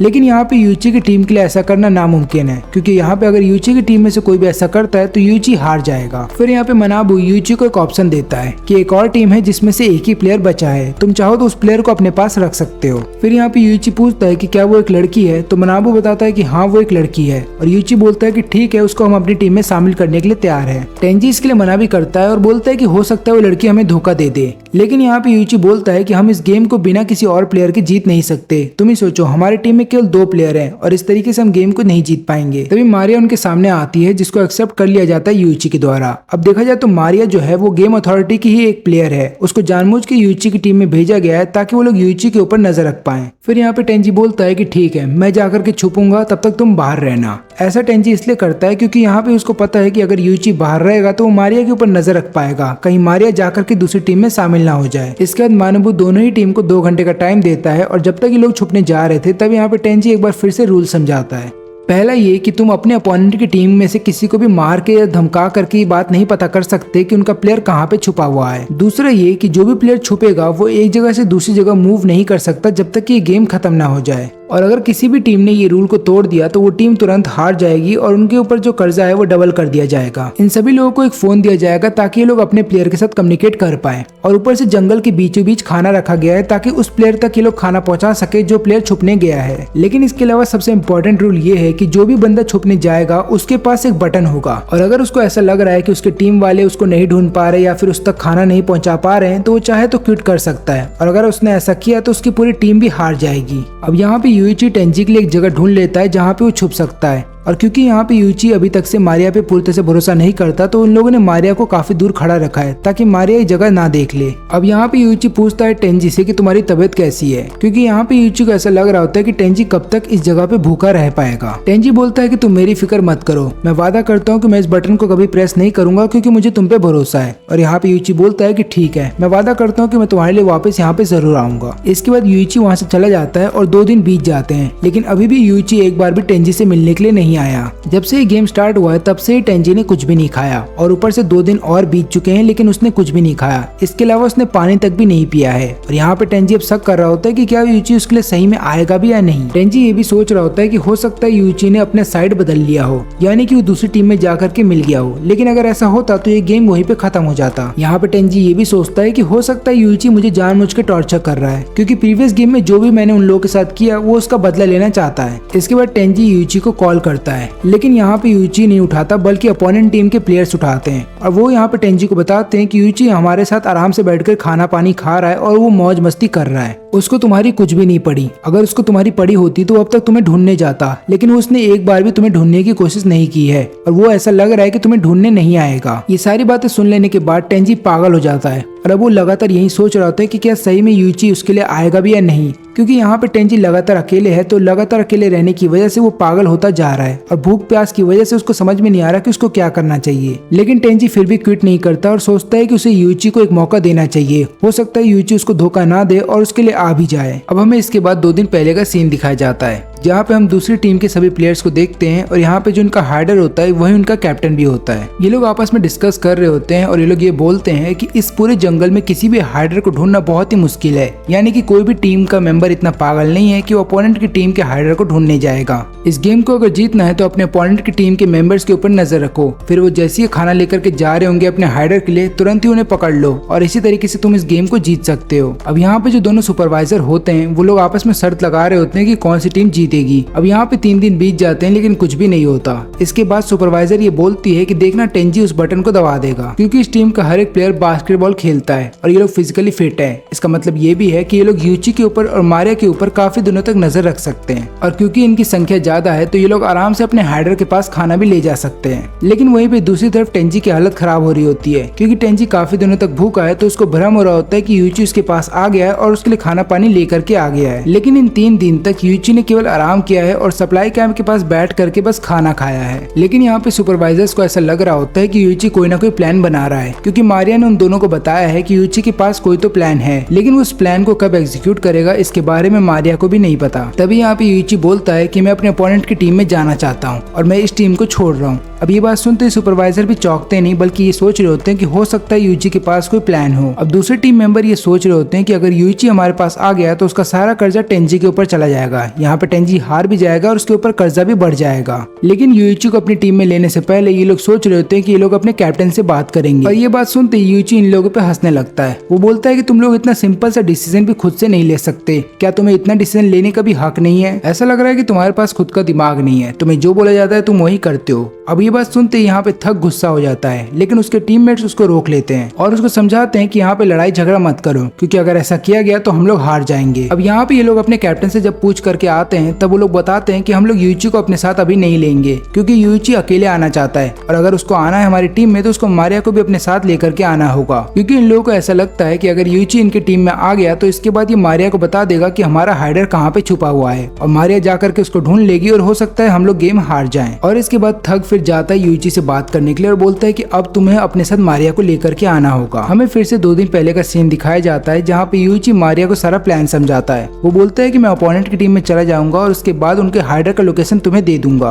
और तुम उसको ढूंढ लेना, लेकिन हो सकता है मेरा प्लान फ्लॉप हो जाए। अब इसके बाद यूइची एक और प्लान बताता है मारिया को। अब ये प्लान सुन लेने के बाद मारिया भी सोचती है कि जितना मैंने सोचा था यूइची उससे ज्यादा स्मार्ट है। अब यहाँ पे हम प्रेजेंट में देखते हैं जहाँ पे यूइची थक के ऑफर को रिजेक्ट कर देता है और बोलता है कि नहीं, अब मैं तुम्हारे साथ टीम अप नहीं करना चाहता। और इसके अलावा यूइची यहाँ पे 2 दिन तक खाली बैठा हुआ नहीं था, वो बल्कि यहाँ पे इसलिए बैठा था ताकि वो अपोनेंट की टीम के बारे में और भी ज्यादा इन्फॉर्मेशन निकाल सके। अब अगले दिन जब अपोनेंट की टीम के 2 मेंबर चले जाते हैं हाइडर को खाना देने के लिए, वहीं पे 2 प्लेयर रुक जाते हैं यहाँ पे यूइची के ऊपर नजर रखने के लिए, लेकिन तभी इन दोनों में से एक बंदा चला जाता है मारिया के पीछे और यहाँ पे थक रुक जाता है यूइची के लिए। यहाँ पे यूइची थक से बात करता है और बोलता है कि तुम्हारी टीम कितना अच्छा काम करती है, लेकिन यहाँ पे थक ऐसा नहीं मानता, क्योंकि स्टार्टिंग में जब थक बास्केटबॉल टीम के अंदर था तो उसने कई बार ऐसा काम किया जिसकी वजह से कैप्टन को काफी ज्यादा चोट लगी और इसी हादसे के बाद से थक ने अपने आप को काफी ज्यादा इम्प्रूव किया है। फिर यहाँ पे यूइची पूछता है कि तुम में से किसने कर्जा लिया था जिसकी वजह से तुम्हें इस गेम के अंदर आना पड़ा, लेकिन इससे पहले थक कुछ बोल पाता उसका साथी वहाँ पे आ जाता है और बोलता है काम करो थक, तुम यहाँ से कहीं दूर चले जाओ। थक सोचता है कि उसे मारिया के ऊपर नजर रखना चाहिए तो वो वहीं पे चला जाता है। वो देखता है कि मारिया वहाँ पे नहीं है और वो डर जाता है। उसे ऐसा लगता है कहीं मारिया अपने हाइडर को खाना देने तो नहीं चली गई, लेकिन मारिया कहीं जाती नहीं बल्कि वहाँ पे कपड़ा बदल रही थी और जैसी थक उसे देख लेता है वो शर्माते हुए वहाँ से भागने लगता है। इसके बाद थक अपने ही साथी से बहस कर रहा होता है कि एक काम करो, तुम मारिया के ऊपर नजर रखो, मैं यूइची के ऊपर नजर रखूंगा।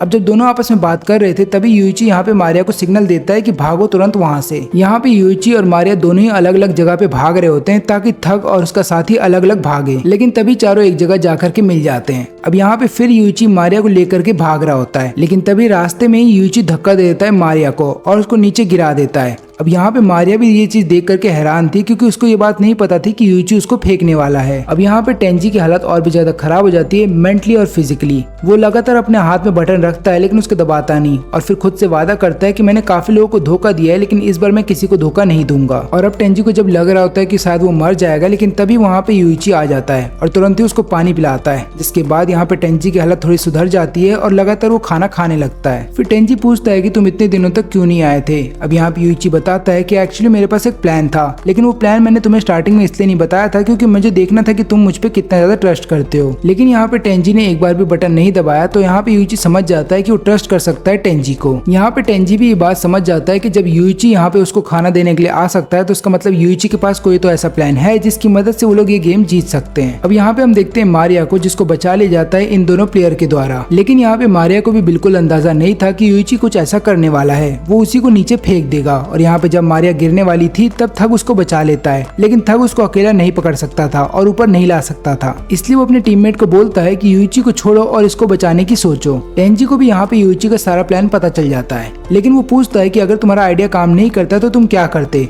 यहाँ पे यूइची बताता है कि देखो, इन 3 दिनों में मैंने काफी लोगों की पर्सनैलिटी को पढ़ा है और मुझे पता है कि वो लोग कैसे हैं। एग्जाम्पल के तौर पे तुम थग को ले लो, वो दिखने में बहुत ज्यादा गुस्से वाला है और शॉर्ट टेम्पर है, लेकिन उसके बावजूद भी वो दिल का बहुत अच्छा है और उसने जो पास्ट में गलतियां की हैं उसका उसको पछतावा हो रहा है और वो लड़कियों की रिस्पेक्ट करता है। इसलिए जब मैंने मारिया को धक्का दिया तो मुझे पता था कि थग जरूर उसकी हेल्प करने जाएगा। और जहाँ तक रही बात उसके साथी की, तो मैंने ये भी चीज देखा है कि उसका साथी लगातार थग का साथ देता है, तो इसका मतलब ये है कि जब थग मारिया की हेल्प करेगा तो यहाँ पे उसका साथी भी थग का हेल्प करेगा। लेकिन यहाँ पे यूइची को ये बात भी पता होती है कि ये दोनों आपस में लड़ सकते हैं, बस इन्हें लड़वाने वाला कोई चाहिए। और ये काम मारिया करेगी और मारिया ने ऐसा करना स्टार्ट भी कर दिया। अब यहाँ पे सप्लाई कैंप में जब आ जाते हैं थग और उसका साथी तो दोनों आपस में लड़ने लगते हैं और यहाँ पे थग बोल रहा होता है कि मैं मारिया की टीम में चला जाऊंगा ताकि मैं उसकी प्रोटेक्शन कर सकूं। तो होता यूं है कि जब ये दोनों मारिया को बचा लेते हैं तो यहाँ पे मारिया थग को नहीं बल्कि उसके साथी को थैंक यू बोलती है, क्योंकि मारिया अभी भी थग से गुस्सा थी क्योंकि थग ने उसे कपड़े बदलते हुए देख लिया था। थग फिर उससे माफी मांगता है और यहाँ पे मारिया बोलती है कि ठीक है, मैंने तुम्हें माफ कर दिया और मैं वादा करती हूँ कि मैं तुम्हारा साथ दूंगी क्योंकि तुमने मेरी जान बचाई है। ये लोग सोच रहे होते हैं कि यूची आगे चल करके क्या करेगा।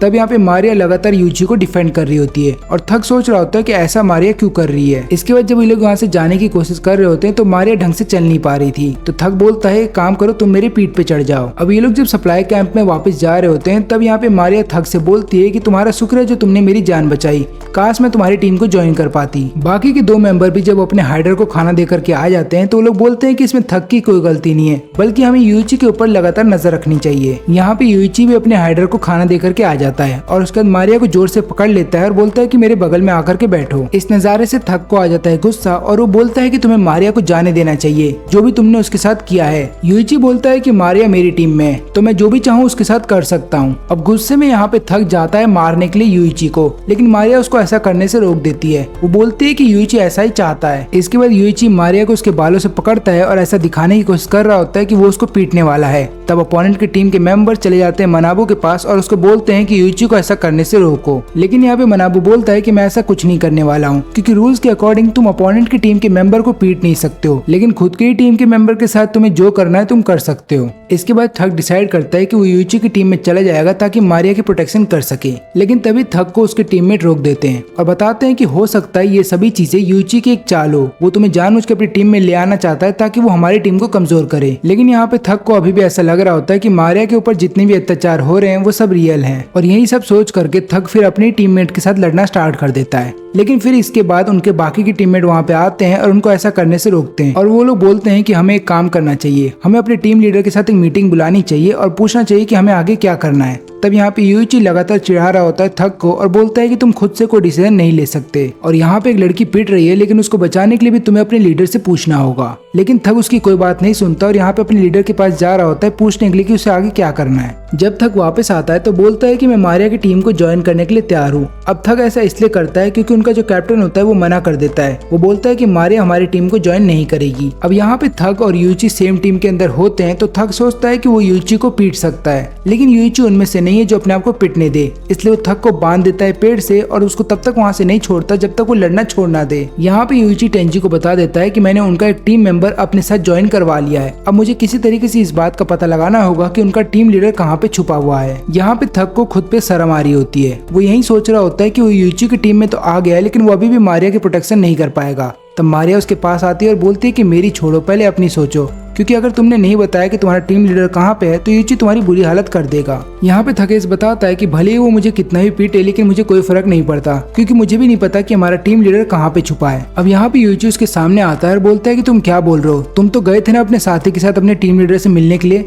तब यहाँ पे थक बताता है कि एक्चुअली में जो मेरा साथी है उसने केवल फोन पे कॉल किया था टीम लीडर को और उसने फिर मेरे को बताया कि उन्होंने क्या बोला है। और यहाँ पे फिर यूची समझ जाता है कि इनके साथ जो ये लड़का है जिसके बाल लाल हैं वही इनका टीम लीडर है। न केवल टीम लीडर बल्कि इस पूरी टीम का मास्टरमाइंड भी यही है और जितने ही फैसले आज तक इन टीम ने लिए हैं वो सब इसी के द्वारा लिए गए हैं। यूची सोचता है कि अच्छा वो मुझे पहले ही पता चल गया, अगर मुझे बाद में पता चलता तो मेरा प्लान फ्लॉप हो जाता। तभी यूची को किसी का कॉल आता है जो कि अपोनेंट का ट्रू लीडर होता है। वो बोलता है यूची को कि अच्छा वो तुमने थक को अपनी टीम में ले लिया, वो एक टाइम बॉम्ब की तरह है और बहुत जल्द तुम्हें पता चल जाएगा कि हम उसे टाइम बॉम्ब क्यों बोलते हैं। अब यहाँ पे सुपरवाइजर बताते हैं कि जो लाल बालों वाला लड़का है वो बहुत ज्यादा स्मार्ट है और वो घर पे रह करके बोर हो रहा था, इसलिए उसने इस गेम को ज्वाइन किया था। इसका हाइट बहुत ही छोटा है लेकिन इसका दिमाग सबसे बड़ा है और इसने पहले तो ब्लैकमेल किया कैप्टन को और फिर आगे चल करके उसकी जगह ले ली। यहाँ पे चेहरा तो कैप्टन का है लेकिन सारे फैसले ये खुद लिया करता था। यहाँ पे यूची समझ जाता है कि थक को टाइम बम क्यों बोला जाता है, क्योंकि थक को लगातार गुस्सा आता रहता है और कहीं गलती से अगर उसने अपोनेंट की टीम के किसी भी प्लेयर को पीट दिया तो यहाँ पे यूची हार जाएगा। इसका मतलब ये भी है कि यूची को लगातार यहाँ पे थक के ऊपर नजर रखनी होगी, लेकिन अगर यूची ऐसा करता है तो वो ये चीज नहीं देख पाएगा कि उसके अपोनेंट क्या कर रहे हैं। ऊपर से अपोनेंट की टीम के 2 मेंबर भी वहाँ पे आ जाते हैं और वो लोग लगातार यूची और यहाँ पे मारिया के ऊपर नजर रख रहे होते हैं। फिर मारिया जब 2 मिनट के लिए कहीं पे जा रही होती है तब लीडर उनके पीछे आ जाता है। अभी लीडर बोलता है कि मुझे पता है कि तुम गेम की तरफ से आई हो, यानी कि मैनेजमेंट की टीम की तरफ से हो, मारिया उससे पूछती है कि तुम्हें कैसे पता चल गया। लीडर बताता है कि जब यूची और टेंजी यहाँ पे आए थे तो उन्हें 3 दिन तक भूखा रखा गया था और उनके चेहरे पे ये नजर भी आ रहा था, लेकिन जब तुम्हें इंट्रोड्यूस किया गया था तो तुम्हारे चेहरे पे ऐसा कुछ भी नहीं था, जिसको देखने के बाद मैं समझ गया कि तुम मैनेजमेंट की तरफ से हो। मैं तुमसे बस इतना चाहता हूँ कि तुम यूची को धोखा दे दो और हमारी टीम में आ जाओ, लेकिन मारिया इसके लिए मना कर देती है। तब लीडर बोलता है कि क्या तुम नहीं देखना चाहती कि किस तरीके से यूची का हर एक प्लान फेल हो जाए और बाद में वो खुद पे रोए कि उसका सारा प्लान फेल हो गया। मारिया बोलती है कि हाँ मैं देखना तो चाहती हूँ, इसलिए मारिया यहाँ पे चली जाती है यूची के पास और बोलती है कि मुझे टेंजी का लोकेशन चाहिए। यहाँ पे यूजी उसको लोकेशन दे देता है। इसके बाद मारिया जाती है और लीडर को और उसकी पूरी टीम को सच्चाई बता देती है कि टेंजी कहाँ पे है। इसके बाद टेंजी को ढूंढ लिया जाता है और फिर मनाबू बोलता है कि ये गेम खत्म हो गया है और वो सबको एक जगह पे बुलाता है। इसके बाद मनाबू बताता है कि इस गेम को किसी और ने नहीं बल्कि यूची की टीम ने जीता है। अब ये बात सुनते ही यहाँ पे लीडर चौंक जाता है। वो पूछता है कि ऐसा कैसे हो सकता है। तो होता यूं है कि जब हर कोई टेंजी को ढूंढने के लिए चला जाता है तब यहाँ पे थग और यूची अकेले होते हैं और यहाँ पे फिर वो कॉल करता है इनके कैप्टन को और बोलता है कि मैं थग को तब तक पीटता रहूंगा जब तक कि तुम क्विट ना कर दो। यूची ऐसा करना तो नहीं चाहता था लेकिन उसे करना पड़ता है और वो यहाँ पे लगातार थग को पीट रहा होता है, लेकिन यहाँ पे थग अपने कैप्टन से बोलता है कि चाहे कुछ भी हो जाए उस बटन को मत दबाना। यूची बोलता है कि मुझे पता है कि तुम दोनों एक ही बास्केटबॉल टीम में हुआ करते थे और गलती से एक शॉट के दौरान तुम्हें इंजरी हो गई थी और उस इंजरी का मेन कारण थग था, इसलिए आज मैं थग को वैसा ही दर्द देने वाला हूँ, यानी कि मैं उसकी एक एक करके हड्डी तोड़ता रहूंगा जब तक कि तुम उस बटन को ना दबा दो। और ऊपर से मुझे ये बात भी पता है कि तुम ही वो हो जिसने की पैसा लेके रखा था इन गेम वालों से और तुम्हारी वजह से आज तुम्हारी पूरी टीम इस गेम के अंदर है। अब इसके बाद थग की हड्डी टूटने की आवाज आ रही होती है, जिसके बाद कैप्टन समझ जाता है कि यूची जो बोल रहा है वो सच है और यहाँ पे रो रहा होता है ये सोच करके कि थग को कितना तकलीफ हो रहा होगा, इसलिए ना चाहते हुए भी यहाँ पे कैप्टन बटन दबा देता है। फिर इसके बाद कैप्टन सबसे माफी मांगता है कि मैंने क्विट कर दिया, उसके लिए मुझे माफ कर देना और ऊपर से मुझे इन गेम वालों से पैसा इसलिए लेना पड़ा क्योंकि मेरी फैमिली का बिजनेस डूब गया था और मुझे टूर्नामेंट में पार्टिसिपेट भी करना था। ये लोग यहाँ पे गेम तो हार जाते हैं लेकिन कैप्टन को अभी भी गुस्सा होता है यूची पे और वो लगातार उसको पीट रहा होता है। तब थग आकर के उसको रोकता है और बोलता है कि रुक जाओ, उसने मेरा एक भी हड्डी नहीं तोड़ा है बल्कि उसने खुद की उंगली को तोड़ लिया ताकि तुम्हें यकीन आ जाए कि वो मेरे को तकलीफ दे रहा है, जिसके बाद तुमने वो बटन दबा दिया और हम गेम को हार गए। ये लोग गेम को तो हार जाते हैं लेकिन यहाँ पे इन लोगों को प्राउड होता है कि इनके कैप्टन ने थग को कुछ भी नहीं होने दिया, क्योंकि अगर ये गेम जीतने के लिए ये लोग थग को पिटने देते तो ये लोग कभी भी कैप्टन की रिस्पेक्ट नहीं करते। यहाँ पे यूची बताता है कि मुझे भी पता है कि मारिया जो है वो गेम की तरफ से यानी कि उनके मैनेजमेंट की टीम की तरफ से, और यही कारण था कि मैंने मारिया को धक्का दे दिया था क्योंकि मुझे पता था कि उसको कोई ना कोई तो बचाने के लिए आ ही जाएगा। फिर यहाँ पे टेंजी जब यूची को लेकर के जा रहा था तब वो यही सोच रहा होता है कि यहाँ पे यूची ने भले ही काफी सारी डर्टी ट्रिक का इस्तेमाल किया है लेकिन उसने अपोनेंट की टीम की दोस्ती नहीं तोड़ी और ऊपर से भले ही उसने थग की एक भी उंगली को नहीं तोड़ा और यहाँ पे कैप्टन को मजबूर कर दिया बटन दबाने के लिए। लेकिन अगर कैप्टन थोड़ा सा टाइम और लेता बटन को दबाने के लिए तो हो सकता था यहाँ पे थग सही में टॉर्चर होता। इसके बाद चौथे राउंड में थोड़ा टाइम होता है तो मनाबू बोलता है कि अभी के लिए हम तुम्हें बाहर जाने दे रहे हैं लेकिन तुम्हें इस गेम के बारे में किसी को नहीं बताना है और अगर तुमने ऐसा किया तो तुम्हें इसका परिणाम झेलना होगा। अब इसके बाद यूची और टेंजी डिसाइड करते हैं कि वो लोग सीओ को ढूंढेंगे। वो लोग जब अपने क्लास में वापस आते हैं तो वहाँ पे केवल यूटोरी होती है। वो बोलती है कि मुझे तुम दोनों को देख के अच्छा लगा, अच्छा हो तुम लोग बहुत ही जल्द उस गेम से वापस आ गए हो। ये लोग पूछते हैं कि सीओ कहाँ पे है तो यहाँ पे यूटोरी बताती है कि सीओ पता नहीं कहाँ चली गई है और काफी दिनों से स्कूल नहीं आ रही है। यूची को ऐसा लगता है कि मुझे उसकी सच्चाई पता चल गई है इसलिए वो यहाँ से भाग गई। तो होता यूँ है कि जब सेकंड गेम के बाद ये तीनों वापस से क्लास के अंदर आते हैं तो क्लास का हर एक व्यक्ति यहाँ पे सीओ के ऊपर इल्जाम लगाता है। वो बोलता है कि तुम ही हो जिसने हमारे पैसे चुराए हैं, क्योंकि हमने कहा था कि हम बैंक में ट्रांसफर कर देंगे लेकिन तुमने कहा कि नहीं कैश में तुम्हें पैसे चाहिए और तुम वो पैसे अपने पास रखोगी।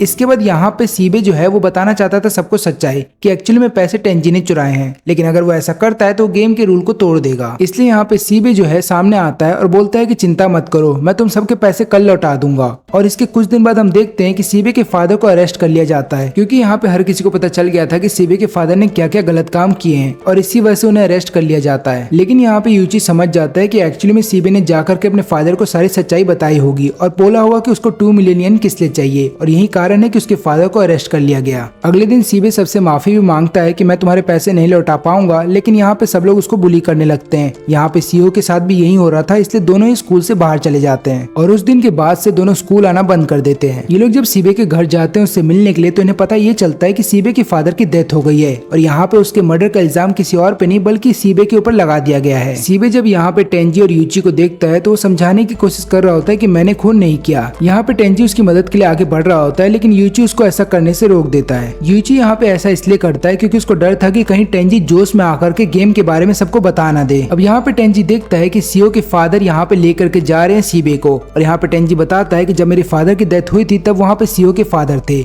यानी कि इन दोनों का शक अब और भी ज्यादा यकीन में बदल जाता है कि सीओ के फादर भी इस गेम में इन्वॉल्व हैं। जब यहाँ पे सीओ के फादर जा रहे होते हैं तो यूची को धमकी देते हैं और बोलते हैं कि ज्यादा इस गेम के बारे में पता करने की कोशिश मत करो, नहीं तो ऐसा करोगे तो हो सकता है तुम्हारे करीबी लोग मारे जाएं। यूची बोलता है कि पहली बात तो ये कि मेरे आगे पीछे कोई नहीं है और मेरी लाइफ में ऐसा कोई नहीं है जो मेरे लिए इम्पोर्टेंट है, इसलिए तुम्हारी ये धमकी मेरे ऊपर काम नहीं करेगी। इसके बाद यूटोरी उन दोनों के पास आती है और बोलती है कि मुझे तुमसे बात करनी है, लेकिन यहाँ पे यूची उसको डांटते हुए बोलता है कि पहली बात तो ये कि तुम अपने डिसीजन खुद क्यों नहीं ले सकती हो और तुम्हें हर बार हमारी हेल्प की जरूरत क्यों पड़ती है। ऐसा लग रहा है तुम हमारी दोस्त नहीं बल्कि हम पे एक बोझ बन गई हो। फिर यहाँ पे यूची जब टेंजी के साथ घर पे बैठा होता है तो उसको समझाता है कि मैंने जो भी यूटोरी को बोला वैसा बोलना जरूरी था, इससे होगा यूं कि यूटोरी हमसे दूर रहेगी और सेफ रहेगी, नहीं तो उसकी जान को भी खतरा हो सकता है। तभी यूची को एक अननोन नंबर से कॉल आता है और वो यहाँ पे यूची को बोलता है कि हमने यूटोरी को किडनैप कर लिया है और तुम्हें यहाँ पे आना होगा। अगर तुम यहाँ पे आते हो और मेरा मनपसंद गेम खेलते हो तो हम तुम्हें टॉर्चर करेंगे, लेकिन अगर तुम नहीं आते हो तो हम यहाँ पे यूटोरी को टॉर्चर करेंगे और याद रखना कि तुम अपने साथ किसी को लेकर के नहीं आ सकते और अगर तुमने ऐसा किया तो यहाँ पे यूटोरी को उसकी सजा भुगतनी पड़ेगी। फिर यूची को आता है गुस्सा और वो बोलता है कि चाहे कुछ भी हो जाए यूटोरी के साथ कोई भी गलत काम मत करना, क्योंकि अगर तुमने ऐसा किया तो मैं तुम्हारी जान ले लूंगा। यूची जब इनके बताए वो जगह पे पहुंचता है तो वो देखता है कि वहाँ पे काफी सारे लोग हैं जो घेर के खड़े हैं यहाँ पे यूटोरी को। इसके अलावा वो देखता है कि उनके में एक ऐसा आदमी है जिसने की मानबू का मास्क पहना हुआ है और इस आदमी का नाम है कुरोकी। यूची जब वहाँ पे आ जाता है तो वो कुरोकी से बोलता है कि अब तुम यूटोरी को जाने दो। कुरोकी बोलता है कि पहली बात तो ये कि मैंने तुम्हें यहाँ पे बुलाया है, न कि तुमने मुझे यहाँ पे बुलाया, इसलिए जैसा मैं बोलूंगा वैसा होगा और ऊपर से मुझे तुम्हारे काफी सारे सीक्रेट्स पता है जो मैं सबको अगर बता दूं तो सोचो तुम्हारा इमेज क्या रहेगा। यहाँ पे यूची नहीं चाहता था कि उसकी सीक्रेट के बारे में सबको पता चल जाए, इसलिए वो बोलता है कुरोकी से कि ठीक है मैं तुम्हारा गेम खेलने के लिए तैयार हूँ। कुरोकी फिर गेम समझाता है। वो बोलता है कि इस गेम में टोटल 3 राउंड होंगे जहाँ पे हर राउंड में तुम्हें फिजिकली टॉर्चर किया जाएगा, लेकिन यहाँ पे यूटोरी चाहे तो उस पनिशमेंट को खुद के ऊपर ले सकती है। लेकिन यहाँ पे यूटोरी को जब टॉर्चर किया जाएगा तो उसमें दर्द कम होगा, लेकिन जब यूटोरी को टॉर्चर किया जाएगा तो तब तुम बीच में नहीं बोल सकते। अगर तुमने ऐसा किया तो तुम दोनों को ही टॉर्चर किया जाएगा। तो देखा जाए तो यहाँ पे यूटोरी के ऊपर सारा फैसला है कि वो खुद को चुनती है टॉर्चर के लिए या फिर यूची को। तो पहला राउंड स्टार्ट होता है जहाँ पे एक बहुत ही हट्टा कट्टा आदमी उन्हें पंच मारेगा। अगर यूटोरी खुद को चुनती है इस टॉर्चर के लिए तो उसे केवल एक ही पंच मारा जाएगा, लेकिन अगर वो यूची को चुनती है तो यूची को टोटल 3 पंच मारे जाएंगे। लेकिन अगर यूटोरी यहाँ पे कुछ भी नहीं बोलती तो लास्ट में यूची को ही टॉर्चर किया जाएगा। अब यहाँ पे जब यूटोरी से पूछा जाता है कि तुम किसको चाहती हो टॉर्चर करना, खुद को या फिर यूची को, लेकिन यहाँ पे यूटोरी कोई जवाब नहीं दे रही थी। फिर यहाँ पे यूची उसको सिग्नल करता है बॉडी के जरिए कि मैं इस टॉर्चर को झेल लूंगा। यहाँ पे कुरोकी बोलता है कि भले ही तुमने बात नहीं की लेकिन तुमने अपनी बॉडी का इस्तेमाल किया, इसलिए अब टॉर्चर तुम्हें झेलना होगा। इसके बाद यूची को लगातार 3 पंच मारे जाते हैं, लेकिन यहाँ पे यूची सोचता है कि ये पंच बहुत ही हल्के थे क्योंकि कैप्टन ने जो पंच मुझे मारा था वो अलग ही लेवल का था। इसके बाद यूटोरी बोलती है कि चिंता मत करो, सेकंड वाला टॉर्चर मैं अपने ऊपर झेल लूंगी। तभी कुरोकी जो है यूटोरी का हाथ टेबल के ऊपर रखता है और बोलता है कि इस वाले टॉर्चर के अंदर तुम्हारे नेल्स को उखाड़ा जाएगा। अब जैसे ही यहाँ पे यूटोरी का नेल उखाड़ा जा रहा था तो लगातार उसमें से खून निकल रहा था और यूटोरी डर रही थी। तब यूची सामने आ जाता है और बोलता है कि उसका हाथ छोड़ो और मेरा हाथ पकड़ लो। कुरोकी बोलता है कि यहाँ पे तुम्हारे अब 3 नेल उखाड़े जाएंगे। तो यहाँ पे यूची बोलता है कि अपनी बकवास बंद करो और जल्दी करो। फिर यूची के जब तीनों नेल उखाड़ दिए जाते हैं तब यहाँ पे यूची बोलता है कि तुम जैसे इतने सारे लोग इस पागल आदमी की बात कैसे सुन सकते हो। कुरोकी बताता है कि ये लोग मेरी बात इसलिए सुनते हैं क्योंकि मैं बहुत ही ज्यादा ताकतवर हूँ और ऊपर से मैं स्मार्ट हूँ, और सबसे आखिरी बात कि मैं अपने दोस्तों को धोखा नहीं देता। फिर आखिरी राउंड में कुरोकी बोलता है कि तुम्हारे पास 2 ऑप्शन है, या तो तुम यूटोरी को चुनो जिसके पूरे कपड़े उतार दिए जाएंगे और उसके बाद उसको हमारे सामने डांस करना होगा, या तो तुम खुद को चुन सकते हो जहाँ पे तुम्हारे हाथ के ऊपर लगातार 3 बार चाकू से वार किया जाएगा और तुम दोनों के पास सोचने के लिए केवल 1 मिनट है। अब यहाँ पे यूटोरी डर रही थी कि वो क्या करे, तब वो बोलती है यूची से कि तुम जो भी फैसला लोगे मैं उसको मान लूंगी। यूची यहाँ पे कुछ भी नहीं सोचता और बोलता है कि ठीक है, ये टॉर्चर मैं अपने ऊपर झेलने के लिए तैयार हूँ। इसके बाद कुरोकी 3 बार हमला करता है चाकू से उसके हाथ पे और फिर बोलता है कि अब ये गेम खत्म हुआ और तुम दोनों यहाँ से जा सकते हो। लेकिन यूची इसके लिए तैयार नहीं था। वो बोलता है कि मुझे इस गेम को और खेलना है, लेकिन इससे पहले वो इटोरी को बोलता है कि तुम्हें बुरा फील करने की कोई जरूरत नहीं है, क्योंकि इन लोगों ने जानबूझ के तुम्हें किडनैप किया था। इनका मेन मकसद तो यही था कि ये लोग मुझे नुकसान पहुंचाना चाहते थे, और अब तुम यहाँ से जा सकती हो, क्योंकि अगर तुम यहाँ से नहीं गई तो हो सकता है तुम कुछ ऐसा देखो जो तुम्हें नहीं देखना चाहिए था। लेकिन यहाँ पे इटोरी नहीं जाती और बोलती है कि मैं अब तुम्हारा साथ दूंगी। यूची फिर यहाँ पे कुरोकी को बोलता है कि अगर तुम मेरे साथ एक गेम खेलते हो तो मैं तुम्हें 10 मिलियन येन दूंगा, और तुम्हें तो मेरे पास्ट के बारे में सब चीज पता है, तो तुम्हें तो पता ही होगा कि मेरे पास 10 मिलियन से भी ज्यादा है। कुरोकी इसके लिए मान जाता है। फिर यूची बोलता है कि हम लोग रॉक पेपर सीजर का एक नॉर्मल गेम खेलेंगे। अब इस गेम में होगा यूं कि अगर मैं हारता हूँ तो मैं वादा करता हूँ कि मैं तुम्हें 10 मिलियन येन दूंगा, लेकिन अगर तुम हार गए तो मैं तुम्हारी एक एक करके फिंगर को काट दूंगा। अब फिंगर कटेंगी एक पैटर्न के अकॉर्डिंग,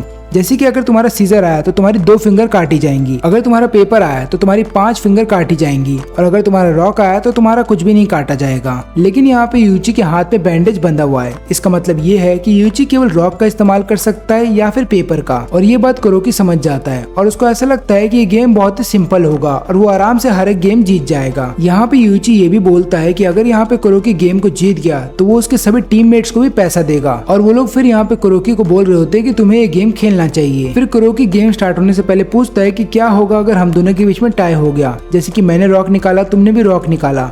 तब यहाँ पे यूची बताता है कि कुछ भी नहीं होगा। यहाँ पे कुरोकी सोचता है कि अगर उसने सीजर का इस्तेमाल किया पहले राउंड में तो हो सकता है उसका 50-50 चांसेस हो जीतने का। यहाँ पे यूची समझ जाता है कि कुरोकी डरा हुआ है, और उसको समझ में आ जाता है कि कुरोकी जो पहले राउंड में चलने वाला है वो ना तो पेपर चलेगा और ना सीजर, यानी कि रॉक का इस्तेमाल करेगा। और फिर कुरोकी को बोलता है कि गेम को स्टार्ट करो। पहले राउंड में दोनों ही रॉक का इस्तेमाल करते हैं, इसलिए पहला राउंड टाई हो जाता है। लेकिन जब सेकंड राउंड होता है तो यहाँ पे यूची जीत जाता है, क्योंकि यूची ने अपना दिमाग लगाया और उसने अपना दूसरा हाथ का इस्तेमाल किया, और यहाँ पे सीजर निकाल के वो यहाँ पे कुरोकी से जीत जाता है। यहाँ पे कुरोकी बोलता है कि तुमने चीटिंग की है। तब यहाँ पे यूची बोलता है कि मैंने कोई चीटिंग नहीं की, मैंने तुमसे ये नहीं कहा था कि मैं अपने दोनों हाथ का इस्तेमाल नहीं कर सकता। अब कुरोकी यहाँ पे डर जाता है और वो अपने साथियों को बोलता है कि यूची को पकड़ लो, लेकिन तभी एन वक्त पे वहाँ पे टेंजी आ जाता है। वो अकेला नहीं आता बल्कि गेम के ऑर्गेनाइजर्स के साथ वहाँ पे आ जाता है। लेकिन इससे पहले ये लोग कुरोकी को वहाँ पे लेकर के जाए तो यहाँ पे यूची बोलता है कि अभी हमारा गेम बचा हुआ है, क्योंकि वो मुझसे हार गया था तो मुझे उसकी 5 फिंगर चाहिए। और यहाँ पे टीम के मैनेजमेंट भी उसकी मदद कर रहे होते हैं और बोलते हैं कि ठीक है, जैसा तुम्हें ठीक लगे तुम कर सकते हो। यूची यहाँ पे कुरोकी के फिंगर्स को काटने से पहले उसको बोलता है कि मैं तुम्हें एक मौका देता हूँ, तुम चाहो तो अपने साथी में से किसी को बुला सकते हो ताकि वो तुम्हारे बदले का पनिशमेंट झेल ले, और उस व्यक्ति की केवल एक ही फिंगर काटी जाएंगी। यहाँ पे कुरोकी लगातार रोते हुए बोलता है कि प्लीज मेरी मदद करने के लिए आ जाओ, लेकिन कोई भी उसकी मदद करने के लिए आगे नहीं आता। लेकिन यहाँ पे यूची का क्योंकि काफी सारा ब्लड लॉस हो गया है तो इसकी वजह से यूची बेहोश हो जाता है। इसके बाद सुपरवाइजर यहाँ पे कुरोकी को अपने साथ लेकर के जा रहे होते हैं और रास्ते में कुरोकी को बताते हैं कि किस तरीके से यूची ने तुमको बुद्धू बनाया। उसने तुम्हें स्टार्टिंग से मैनिपुलेट किया ताकि तुम्हें ये लगे कि वो केवल रॉक निकाल सकता है या फिर पेपर निकाल सकता है, और तभी उसने दूसरे हाथ से सीजर निकाल दिया। न केवल इतना ही बल्कि तुम्हारा जो ट्रस्ट तुम्हारे गैंग मेंबर के बीच में बना हुआ था उसको भी उसने तोड़ दिया। अब यहाँ पे मारिया इन दोनों को एक ऑप्शन देती है और बोलती है कि अगर तुमने सीबे को बचाने की कोशिश की तो तुम्हारे ऊपर 500 मिलियन येन का कर्जा आ जाएगा। अब ये बात सुनते ही लोग सोच रहे होते हैं कि इनको क्या करना चाहिए। अब यहाँ पे यूची को थोड़ी देर के लिए होश आता है और वो बोलता है कि हमें सीबे की जान बचानी होगी, हम उसको गेम के हवाले नहीं कर सकते, चाहे कुछ भी हो जाए, अब मेरे लिए मनी इंपॉर्टेंट नहीं है। और अब यहाँ पे यूची चला जाता है हॉस्पिटल में, और यहाँ पे अब इन दोनों के ऊपर है कि उन्हें सीबे को कैसे बचाना है, और पूरा चौथा गेम इसी के ऊपर होगा। और इसी के साथ हमारा ये वीडियो भी खत्म होता है। इस एनिमे का केवल एक ही सीजन आया है और वो मैंने एक्सप्लेन कर दिया। अगर इस एनिमे का कोई सीजन 2 आता है तो मैं उसको भी एक्सप्लेन कर दूंगा। लेकिन तब तक के लिए अगर आपको वीडियो अच्छी लगी हो तो लाइक करें और चैनल को सब्सक्राइब करें, और अगर आपने वीडियो आखिर तक देखा है तो आप सभी का धन्यवाद।